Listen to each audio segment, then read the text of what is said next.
Bonjour à tous et bienvenue dans la matinale d'information.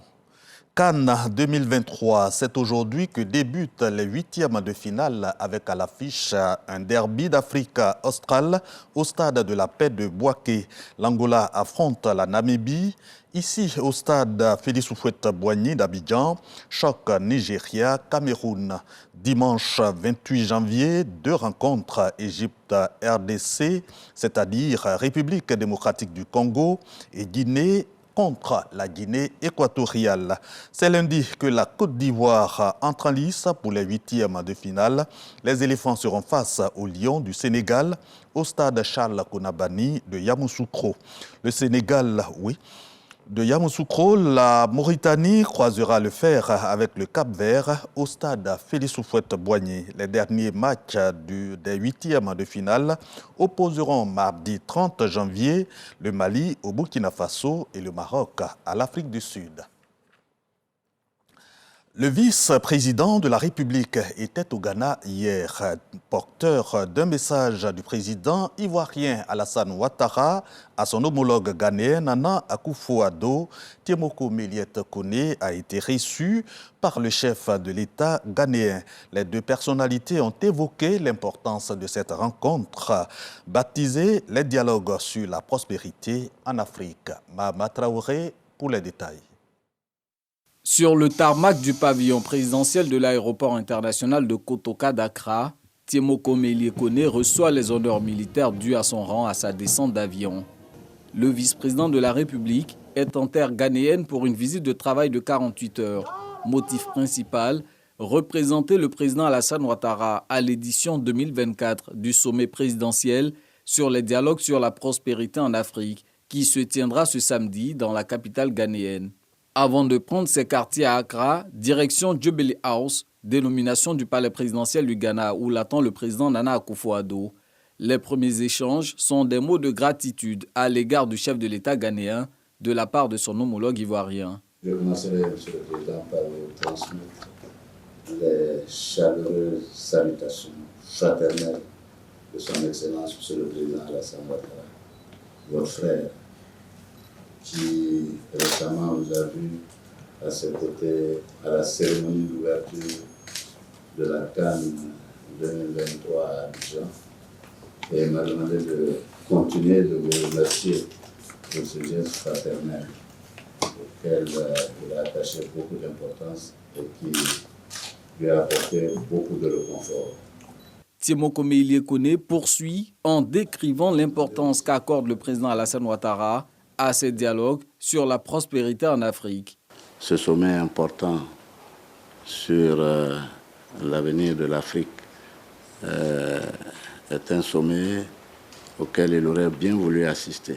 Et n'ayant pas pu le faire, il souhaite que les résultats soient à la hauteur de ce que nous espérons tous, que ce soit une Afrique qui avance, que ce soit une Afrique qui se développe, et que les échanges entre les Africains s'intensifient et que les résultats auxquels nous attendons soient aussi au niveau de nos espérances. Les dialogues sur la prospérité en Afrique sont à leur deuxième édition. Ces assises visent à plancher sur l'amélioration des échanges commerciaux entre les États africains. L'édition 2024 verra la remise d'une distinction au président Alassane Ouattara. Le président de l'Assemblée nationale, lui, séjourne à Bruxelles, en Belgique, dans le cadre d'une mission de travail au Parlement européen. Adama Bictogo a eu plusieurs rencontres de haut niveau, notamment des séances de travail avec les députés européens, mais aussi et surtout cette audience avec la présidente du Parlement européen, Roberta Metsola. Le point de nos envoyés spéciaux à Bruxelles, Ulrika Dongon et Michel Degré. C'est une délégation de députés issus du RHDP, du PDCI, RDA et du PPAC, avec à leur tête le président de l'Assemblée nationale de Côte d'Ivoire, Adama Bictogo, qui effectue cette visite de travail au Parlement européen à Bruxelles. La porte d'entrée de cette mission est la rencontre avec Otmar Karas, premier vice-président du Parlement européen. C'est un plaisir pour moi de rencontrer le président de l'Assemblée nationale de Côte d'Ivoire et sa délégation. Je pense que nous devons renforcer notre coopération car les enjeux sur la table sont les mêmes en Europe qu'en Afrique. Ce sont des problématiques et nous devons ensemble les comprendre pour mieux coopérer. L'Afrique est un grand partenaire de l'Union européenne. L'Afrique est notre voisin naturel et je suis fier de rencontrer des représentants de ce continent au Parlement européen. Ensemble, nous sommes convenus de ce que la coopération doit porter sur des secteurs ciblés. La gestion du dérèglement climatique, et nous avons pris par exemple la production du cacao, alors que la Côte d'Ivoire produit 2 millions de tonnes de cacao, il serait bon qu'en même temps une politique de reboisement soit donc engagée. Et d'ailleurs, ça fait l'objet d'une convention en ce moment avec la Côte d'Ivoire. La gestion de l'immigration. La seule façon de juguler l'immigration, c'est de contenir nos jeunes. Et comme l'immigration est aujourd'hui une grande préoccupation pour l'Union européenne, nous sommes convenus de ce qu'une rencontre pourrait avoir lieu entre donc nos parlements, une fois par an, Parlement africain, parce que les problèmes sont similaires, mais de façon spécifique, la Côte d'Ivoire souhaiterait donc une fois par an avoir donc des échanges avec le Parlement européen à l'effet donc de cibler les préoccupations qui pourraient donc aider à résoudre donc nos problèmes. Au cours des échanges qu'il a eus avec la directrice en charge des parlements nationaux et quelques députés européens, Adama Bictogo est revenu sur la nécessité de faire évoluer le partenariat entre la Côte d'Ivoire et le Parlement européen. La Côte d'Ivoire croit au partenariat, parce que nonobstant ces différentes crises que traverse le monde aujourd'hui, on n'a pas le droit de se replier sur nous-mêmes. Au contraire, je crois que nous sommes condamnés à une conjugaison de nos efforts, à une communauté de destin. Et la Côte d'Ivoire s'inscrit dans cette dynamique. C'est pour cela que nous croyons à un partenariat. Mais ce partenariat doit prendre en compte les préoccupations de nos populations. Au terme de cette journée de travail, Adama Bictogo a été reçu par la présidente du Parlement européen, Roberta Metsola. Une audience au cours de laquelle plusieurs sujets ont été évoqués. Il s'agit en outre des performances économiques de la Côte d'Ivoire, l'insertion professionnelle des jeunes, l'autonomisation des femmes et leur représentativité dans les assemblées élues. Retour chez nous en Côte d'Ivoire, pays hôte de la CAN 2023, la CAN de l'hospitalité. Les 8e de finale débutent ce samedi 27 janvier 2024 avec à l'affiche Angola, Namibie et Nigeria, Cameroun. Demain, dimanche, opposition, Égypte, République démocratique du Congo et Guinée-Conakry face à la Guinée équatoriale. Lundi, les éléphants de Côte d'Ivoire croisent le fer avec les lions du Sénégal quand la Mauritanie sera opposée au Cap-Vert. Fin des 8e de finale mardi 30 janvier 2024 sur les duels Mali, Burkina Faso et Maroc, Afrique du Sud. À présent, les opportunités d'affaires autour de la CAN 2023, la CAN de l'hospitalité. En première ligne, la gastronomie ivoirienne, c'est l'attraction des délégations dans les fan zones où restauratrices et restaurateurs réalisent pas mal d'affaires avec les mets africains made in Côte d'Ivoire. Frédéric Oulaï, Didier Nguessan. Sur les stades, la Coupe d'Afrique des Nations continue de retenir l'attention des Africains et bien plus. Pour cette 34e édition qu'organise la Côte d'Ivoire, la fête du ballon rond est également une opportunité d'affaires dans les villages CAN. Ces villages gastronomiques qui sont mis sur place nous permettent d'avoir toutes les communautés de la CEDEAO et toutes les communautés de l'Afrique de façon générale. Et vous constaterez que je suis là aujourd'hui avec le handicap de Madame le maire et aussi avec des Rwandais et des Burkinabés qui sont venus nous soutenir. Et tout ça pour la beauté de la CAN. Au village gastronomique de Makori, Miss Cissé met tout en œuvre pour offrir des mets succulents à sa clientèle. Outre les grillades et les poissons braisés accompagnés d'atiké, elle propose également d'autres menus africains. Ici, nous vendons l'agouti, biche, chat de brousse, c'est-à-dire l'agouti, on fait en sauté, on fait en soupe, on fait en braisé. Pareil pour le chat de brousse. Le placali, mets ivoirien, est aussi cuisiné dans ces fan zones qui accueillent de nombreux supporters. Nous proposons de soupe de mouton avec attiéké ou du riz avec du placali. Nous recevons assez de clients. 19h-20h. Ici, les heures de grande affluence sont les rencontres entre les sélections. Les chiffres d'affaires grimpent lors des matchs de la Côte d'Ivoire. Quand la Côte d'Ivoire joue là, c'est gâté parce que là, ça marche. Tout le monde mange quelque chose, tout le monde boit quelque chose. Les gens viennent de partout. Nous venons aux environs de midi, mais d'ici ils vont dire 14h déjà, il y a du monde. Autre village, autre spécialité culinaire. Le village Akwaba de Port-Boué. Ici, le menu est varié. Ça marche, il y a l'ambiance. Les communautés qui font la promotion de leurs mets d'abord, des mets qui sont un peu différents de ce qu'on voit dans d'autres villages. Il y a le dokounou qui est fait par les Béninois. Ici, on a le tchèp qui est fait par la communauté sénégalaise. Et il y a un peu de ces différentes communautés qui font un peu la présentation de leurs mets. Ces repas concoctés dans ces villages ne laissent pas indifférents les consommateurs. Moi, je ne savais pas qu'à Port-Boué, il y avait une dame qui préparait assez bien la bolo. C'est vrai que je n'aime pas, mais depuis que j'ai découvert ce village-là, je suis là. Et à chaque fois que je mange ça. Sur ce site de fan zone à Anyama, les restauratrices se frottent les mains. Oui, il y a satisfaction de clientèle parce que tout le monde vient, il y a des concerts qui se font chaque soir. Pour les initiateurs, ces villages visent à faire découvrir la diversité de la gastronomie ivoirienne aux étrangers. On a un peu de tout. On démarre avec les mets ivoiriens. Vous connaissez, si tu n'as pas mangé gaba, tu n'as pas mangé placali, tu n'as pas mangé tout ce qu'il faut, tu n'es pas en Côte d'Ivoire. Tout ça, c'est pour montrer que la Côte d'Ivoire est chaleureuse. Ces villages Akwaba sont aussi fréquentés par les délégations des autres pays venus soutenir les équipes nationales. Changeons de sujet et faisons une incursion dans l'administration ivoirienne. Plus de 6 000 nouveaux fonctionnaires prêts à intégrer et servir avec loyauté la Côte d'Ivoire. Ces nouvelles recrues ont dit cet engagement à la ministre d'État, ministre de la fonction publique, Anne-Désiré Gouloto.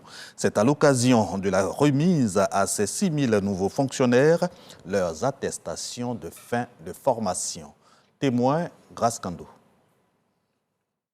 6 199 futurs fonctionnaires sur les 6 439 admis au concours administratif de la session 2022, soit un taux de participation de 96,27%, reçoivent leur attestation de fin de formation.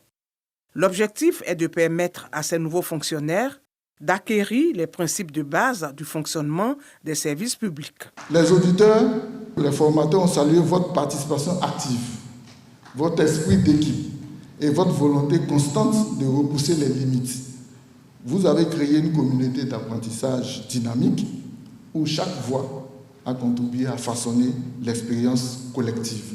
Ces nouveaux animateurs du service public ont été formés notamment sur la rédaction administrative, le management des administrations, la déontologie de la fonction publique et les finances publiques. Je tiens à exprimer mon infinie gratitude à l'endroit de nos formateurs pour la qualité et la densité de leurs enseignements, leur professionnalisme et l'expérience partagée de façon généreuse constitueront pour nous une véritable boussole, un socle inoxydable dans notre marche quotidienne dans cette administration.